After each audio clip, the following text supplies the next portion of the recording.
tere, vaadake, mis mul on. Makroobjektiiv Sigma 105 milli 2.8 0,3 meetri pealt ehk 30 sendi pealt saab kõik fookusesse. Tegelikult ma võin isegi veel lähemale tulla, aga te saate pointist aru kõik. Vaadake, kõik on fookuses, mida sa tahad. Ehk siis selline näeb see lens välja. See ei kaalu nagu liiga palju, see ei ole kõige raskem, aga see on kindlasti kvaliteetne, see tundub väga hästi ehitatud.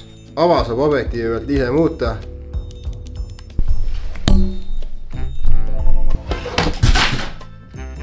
Lihtsalt ma ütlen, selle lensiga saab väikestele asjadele väga lähedale. Jou! Just tahan sinuga kokku saada. Kas sul on makroobjektiiv, äkki lähen botaanika endale?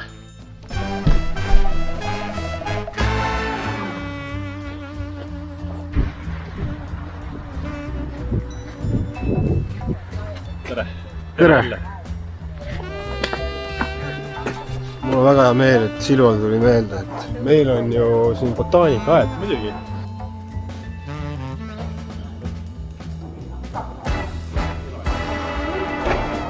Welcome to the jungle, boys. No nii. Juba lähed sniiskele. Juba läheb. Vaata seda ilu, vaadake. Jaa. Kilpkonnad, sõbrad. Me teeme täna kilpkonnast makropildi. Üks asi, mis on tõesti. Kalad. Siin läheb ju lähets märjaks. Ausalt. 105. 105 milli, aga makro on see. 30 sendi pealt saad fokusseerida. Kus see kaamera sisse? Ops, see on väga nice. Ja sa võid veel lähemale minna. Veel lähemale. What the hell? Jaa. Ja siis paneme siit veel selle peale, oota. Mis siit sealt veel on? Et ta ei otsi kaugemalt ega lähemalt kui pool meetrit. Üle poole meetri ta ei otsi, vaata. Siis ta ei hakka väga palju hingama. Wow. What? See on suht haige. Jaa. No see on nice. Nüüd ma lähen nagu enda sellesse mulli ära ja hakkan pildistama, nagu ma ei kujuta ette, mis asju, vaadake seda.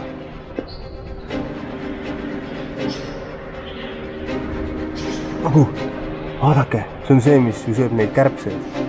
Igatahes nüüd ma lähen enda sellesse väiksesse maailma ära, siia makromaailma kaome ära ja võtan teid kaasa. Teeme natukene pilti.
Thanks, et episoodi tulid, ma lähen koju nüüd. Ikka tulen.